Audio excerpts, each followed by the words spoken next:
Magandang araw po sa inyong lahat.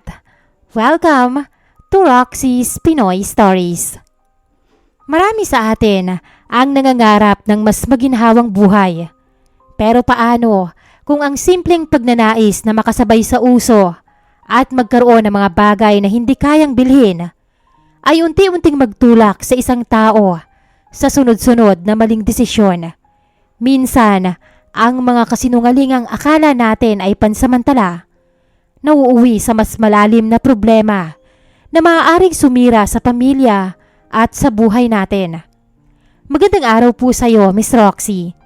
Itago niyo na lamang po ako sa pangalang Sandra. 35 taong gulang, isang housewife at may 2 anak. Ang asawa ko na si Mark ay isang encoder sa isang maliit na kumpanya sa Maynila. Simple lang ang buhay namin. O mas tamang sabihin na sapat lang talaga ang kinikita ni Mark para sa upa sa bahay, kuryente, tubig at pangkain. Pero para sa akin, hindi sapat ang sapat lang. Gusto ko ng mas masarap na buhay. Gusto ko ng mga mamahaling skincare, magagandang damit at ang makasabay sa uso na nakikita ko sa mga kapitbahay at sa social media. Nagsimula po akong magkautang-utang sa mga online lending apps. Noong una, maliliit na halaga lang. Mga 2,000 hanggang 3,000 para pambili ng mga gamit sa bahay at konting pampaganda. Pero dahil sa patong-patong na interes na halos 50% linggo-linggo, hindi ko nabayaran, Miss Roxy. Palipat-lipat ako ng inuutangan para ipambayad sa naunang utang hanggang sa tuluyan na akong mabaon.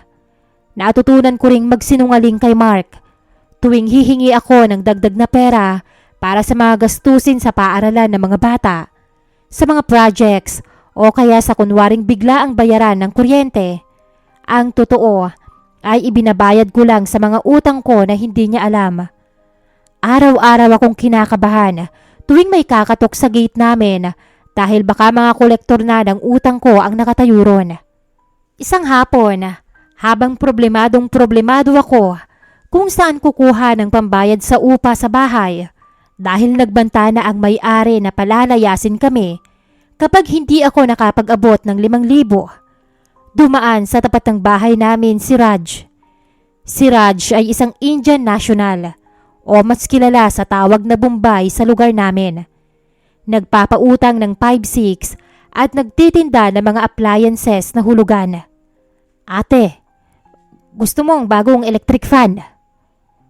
O baka kailangan mo cash? Hulugan lang. Nakangiting sabi ni Raj habang nakatigil ang kanyang motor sa tapat ng gate namin. Tumutulo ang pawis niya mula sa noo pero malinis pa rin naman siyang tingnan. Tiningnan ko siya. Matangkad, maayos manamit, mabango kahit nagmomotor at medyo may itsura rin pala sa isang dayuhan. Pero higit sa lahat, ang nakita ko sa kanya ay hindi ang kanyang panlabas na anyo, kundi ang mabilis na solusyon sa problema ko sa pera. Siya ang sagot sa nagbabantang pagpapalayas sa amin ng landlady namin. Magkano ang interes mo sa cash? Kailangan ko kasi ng 10,000 ngayon para sa upa namin at konting grocery. Medyo gipit ako ngayon Hindi pa sumasahod ang asawa ko. Lumapit ako sa gate. Sumilip sa kalsada para siguraduhin walang kapitbahay na nakakakita at bumulong sa kanya. Para sa iyo, Ate Sandra, gawin nating madali. 150 pesos lang araw-araw. 3 buwan. Walang maraming bawas. Bibigay ko sa iyo ang buong 10,000 ngayon din. Pumirma ka lang dito sa notebook ko. Sagot niya habang naglalabas ng makapal na bundle ng pera mula sa kanyang itim na bag. Hindi na ako nagdalawang isip pa, Miss Roxy. Kinuha ko ang pera. Binilang ko ito ng mabilis at pinirmahan ang maliit na notebook niya kung saan nakasulat ang pangalan ko. Noong una, maayos akong nagbabayad. Tuwing hapon, eksaktong 3:00 pumupunta si Raj sa bahay para kubrahin ang 150 pesos. Dahil madalas kaming mag-usap sa may gate habang nag-aabot ako ng barya, napansin ko na iba ang tingin sa akin ni Raj. Ate Sandra, Maganda ka kahit may 2 anak. Ang swerte ng asawa mo. Napakaalaga mo sa sarili. Sabi ni Raj isang araw habang inaabutan ko siya ng bayad. Tumitig siya sa mga mata ko na parang may gusto siyang iparating. Imbes na mahiya o magalit dahil may asawa ako, nakaramdam ako ng kakaibang tuwa sa dibdib ko. Matagal na kasi kung hindi pinapansin ng ganoon ng asawa ko. Pag uwi niya sa gabi mula sa opisina, diretso higa na dahil sa pagod. Wala na siyang ibang bukang bibig kundi ang mga bayarin, ang kakulangan namin sa budget at ang hirap ng trabaho niya bilang encoder. Ginamit ko ang pagkakataong yon upang makakuha ng pabor kay Raj. Naisip ko na baka kung mapalapit ako sa Bombay na to, baka mas madali ko nang makuha ang mga gusto ko at hindi na niya ako singilin ng mahigpit tuwing wala akong maiaabot na pera. Nagsimula akong mag-ayos tuwing oras ng singilan. Naglalagay ako ng kaunting lipstick, nagpapabango at nagsusuot ng mas magagandang damit na medyo fitted. Napansin naman yon ni Raj at lalong naging madalas ang pagtambay niya sa tapat ng bahay namin kahit natapos na siyang maningil. Isang araw, nang magreklamo ako na sira ang lumang washing machine, nagulat na lamang ako ng kinabukasan ay may dala na siyang bago sa ibabaw ng motor niya. Para sa'yo, Sandra. Huwag mo nang isipin ang bayad ngayon o sa mga susunod na buwan. Basta maging mabait ka lang sa akin. Hindi ka namang mamroblema sa pera. Makahulugan niyang sabi habang ibinababa ang kahon sa sala. Hindi nagtagal. Naging madalas ang pag-alis ko ng bahay kapag wala si Mark. Naging lihim kaming magkasama ni Raj. Nagkikita kami sa mga mall, sa ibang bayan tuwing nasa trabaho si Mark at nasa school ang mga bata. Binilhan niya ako ng bagong cellphone para may kontak kaming iba. Mga branded na damit at mga sandals. Binibigyan niya rin ako ng 10,000 allowance buwan-buwan na labas pa sa mga binabayaran kong utang. Dahil doon, unti-unti nang lumaki ang ulo ko at tuluyang nagbago ang ugali ko. Naging abusado ako, Miss Roxy. Naramdaman ko ang kapangyarihan na kontrolin ng 2 lalaki sa buhay ko. Sa bahay, palagi kong sinusumbatan si Mark kahit wala naman siyang ginagawang masama at nagpapakapagod lang sa trabaho para sa amin. Yan na bang sahod mo ngayong 15? Kulang pa yan sa pang-grocery at sa baon ng mga bata para sa 2 linggo. Tumingin ka naman sa ibang mga tatay sa labas. Kayang ibigay ang lahat ng luho sa asawa nila. Samantalang ikaw, encoder pa rin hanggang ngayon. Walang pangarap sa buhay. Sigaw ko kay Mark isang gabi habang inilalagay niya ang kanyang maliit na halagang kinita sa ibabaw ng mesa. Bakas ang labis na pagod at sakit sa mga mata niya dahil sa mga sinabi ko. Pasensya ka na, Sandra. Yan lang talaga ang kinita ko sa ngayon dahil nagbawas ng overtime sa opisina.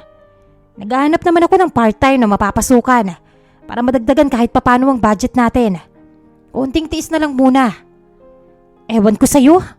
Magtiis ka mag-isa mo kung gusto mo.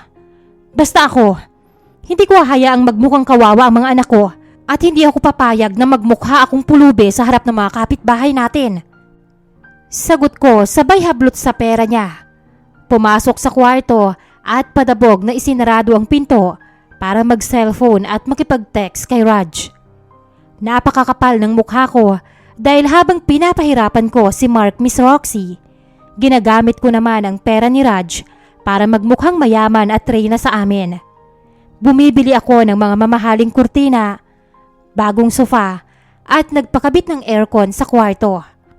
Ipinagmamalaki ko sa mga kapitbahay na galing yon sa sarili kong diskarte sa pag-online business ng mga imported na damit. Kahit ang totoo ay galing ito sa pagbebenta ko ng dignidad ko sa isang dayuhan. Ang asawa ko naman, walang kaalam-alam na ang perang ginagamit sa bahay ay galing na sa ibang lalaki. Tuwing magtatanong siya kung saan galing ang mga ipinambili ko, sinasabi ko na lang na sumasideline ako sa online business. Hindi lang kay Mark ako naging abusado, Miss Roxy, kundi pati na rin kay Raj. Dahil alam kong baliw na baliw siya sa akin at takot siyang isumbong ko siya sa mga kasamahan niya o kaya ay sa mga otoridad dahil sa legal na pagpapautang. Tinatakot ko siya tuwing hindi niya naibibigay ang luho ko. Raj, kung hindi mo ako bibigyan ng 20,000 para sa birthday ng anak ko at para sa pambili ng bago kong alahas, huwag mo na akong kakausapin kahit kailan. Maghahanap na lang ako ng ibang lalaki na kayang magbigay ng hinihingi ko. Marami namang iba riyan na gustong pumalit sa pwesto mo. Banta ko sa kanya sa text isang umaga habang nasa palengke ako. Dahil takot siya na mawala ako at takot din siya na magkaroon ng gulo sa lugar namin dahil dayuhan lamang siya na naghahanap buhay rito. Palagi siyang sumusunod sa mga kapritsyo ko. Agad siyang nagpapadala ng pera sa pamamagitan ng GCash o kaya ay personal na mag-aabot sa akin ng sobre sa likod ng palengke. Pakiramdam ko noon, Miss Roxy, ako ang pinakamatalinong babae sa mundo. Hawak ko sa leeg si Mark na isang tapat, tahimik at sunod-sunurang asawa. At hawak ko rin sa bulsa si Raj na tagatustos ng pera at pangangailangan ko. Nawala sa isip ko ang salitang konsensya, kasalanan o moralidad. Ang mahalaga na lang sa akin ay ang pera, ang tingin ng mga tao sa akin at ang karangyaan na tinatamasa ko araw-araw. Ang akala ko ay pangmatagalan na ang ganitong setup ko, Miss Roxy. Akala ko ay napakatalino ko na para hindi mahuli ng asawa ko kailanman dahil palagi kong binubura ang mga chat namin ni Raj at maingat ako sa mga kilos ko tuwing gabi. Ngunit tama nga ang sabi nila. Lalo na kung ang mismong kapalaran at ang sarili mong kayabangan ang gagawa ng paraan para itama ang pagkakamali mo. Isang Biyernes ng hapon, habang si Mark ay nasa trabaho sa opisina, nakipagkita ako kay Raj sa isang sikat at medyo mamahaling coffee shop sa bayan namin. 30 minuto ang layo mula sa amin. Masaya kaming nag-uusap habang umiinom ng kape tungkol sa susunod na appliances na ibibigay niya sa akin. Isang malaking refrigerator na may 2 pinto. Kampante ako dahil malayo ito sa aming lugar at walang sino mang kakilala o kapitbahay ang mapapadpad sa ganitong lugar. Sandra, pagkatapos dito, gusto mo ba pumunta sa mall? May bagong tindahan ng mga sapatos doon. Bibilhan kita ng gusto mo. Nakangiting sabi ni Raj habang inaayos ang buhok niya. Oh, sige pa. Pero siguraduhin mo na may kasamang allowance para sa susunod na linggo ah. Marami kong babayaran sa eskwelahan ng mga bata eh. Sagot ko naman habang humihigop ng kape at walang kaalam-alam sa nagbabantang bagyo. Habang naglalakad kami palabas ng coffee shop patungo sa parking lot kung saan nakaparada ang motor niya, biglang may tumawag sa pangalan ko mula sa isang nakaparadang lumang sasakyan. Sandra! Lumingon ako at sa isang saglit, parang tumigil ang pag-ikot ng mundo ko. Nanigas ang buong katawan ko at parang nawalan ako ng hininga. Ang nakatayo sa harap ko ay si Mark, pero hindi siya naka-uniform na pang-opisina. Naka-uniforme siya bilang isang delivery rider ng isang sikat na courier company. May daladalang thermal bag at basang-basa ng pawis ang kanyang mukha. Mark, anong ginagawa mo dito? Tsaka bakit ganyan ang itsura mo? Nauutal kong tanong. Pakiramdam ko ay umurong ang dila ko sa takot. Tiningnan ko si Raj na bigla ring natakot at umatras ng 2 hakbang palayo sa akin. Tumingin sa akin si Mark. Sa halip na makakita ko ng galit, puot o pagsigaw, napakalalim ng lungkot, pagkabigo at panghihinayang ang nakita ko sa mga mata niya. Mas masakit pala yun kesa sasaktan ka physically, Miss Roxy. Namamasukan akong delivery rider tuwing hapon pagkatapos ng trabaho ko sa opisina, Sandra. 3 buwan na akong nagpapakapagod dito. Kaya ako nandito ngayon dahil may pinuntahan akong package sa katabing building. Hindi ko akalain na dito ko pa makikita ang sagot sa lahat ng mga tanong ko kung bakit bigla kang nagkakapera. Mahinahong sabi ni Mark pero may panginginig sa boses niya na nagpapakita ng labis na sama ng loob. Mark, mali ang iniisip mo. Magpapaliwanag ako. Si Raj, Ito yung nagpapautang sa atin sa barangay. Nag-usap lang kami tungkol sa utang natin sa washing machine at sa interes.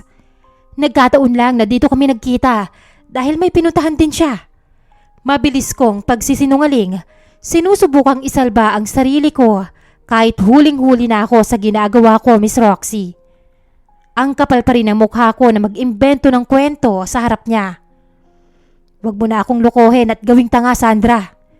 Mahinahong patuloy ni Mark habang pinupunasan ng pawis sa noo niya gamit ang isang lumang bimpo.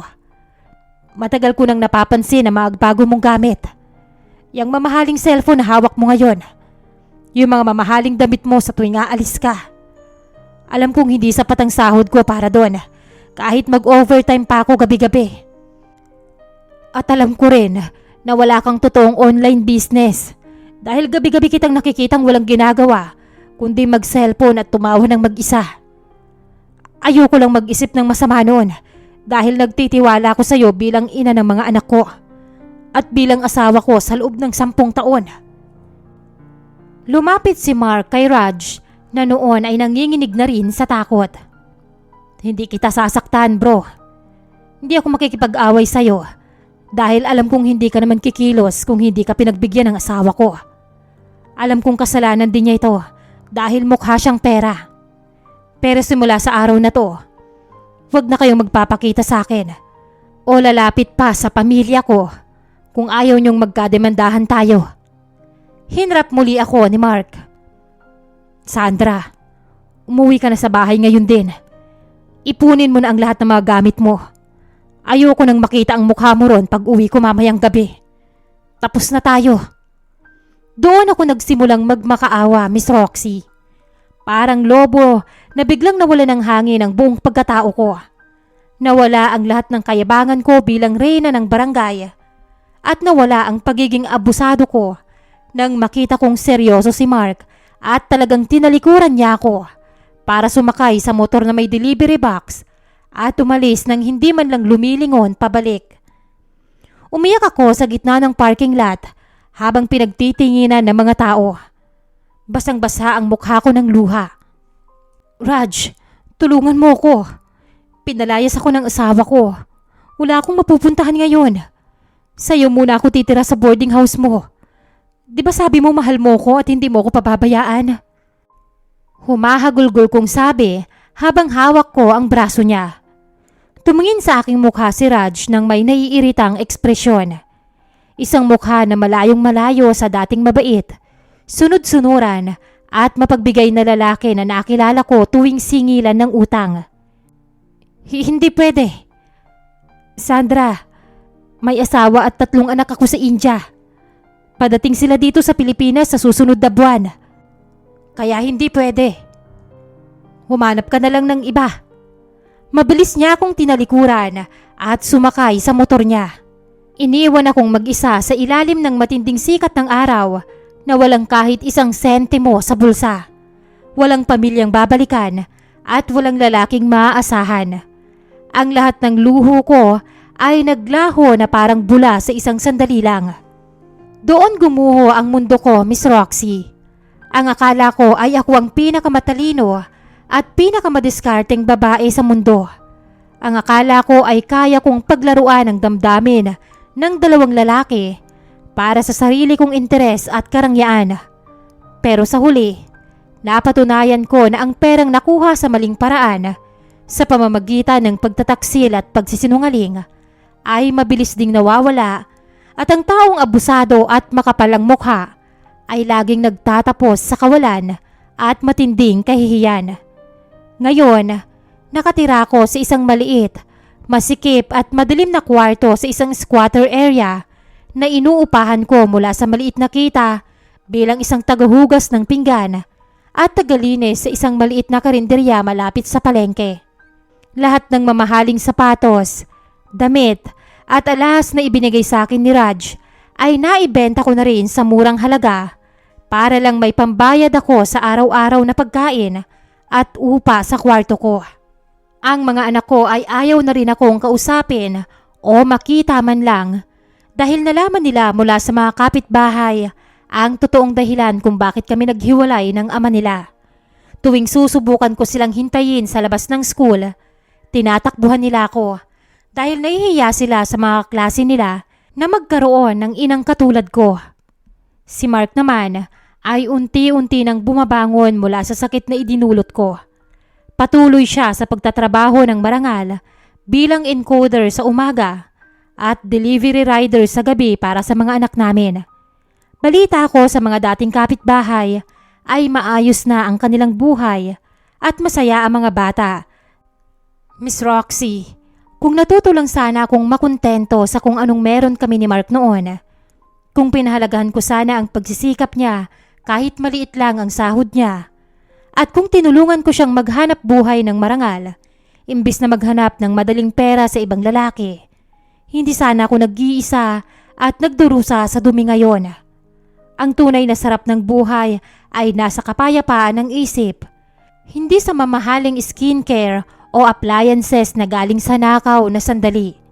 Sana po ay magsilbing isang malaking babala at aral ang sulat kong ito sa lahat ng mga misis o mga babae na nakakaranas ng matinding kagipitan sa buhay ngayon. Maraming salamat po sa pagbabasa ng kwento ko, Miss Roxy. More power pa po sa channel ninyo. Lubos na gumagalang, Sandra.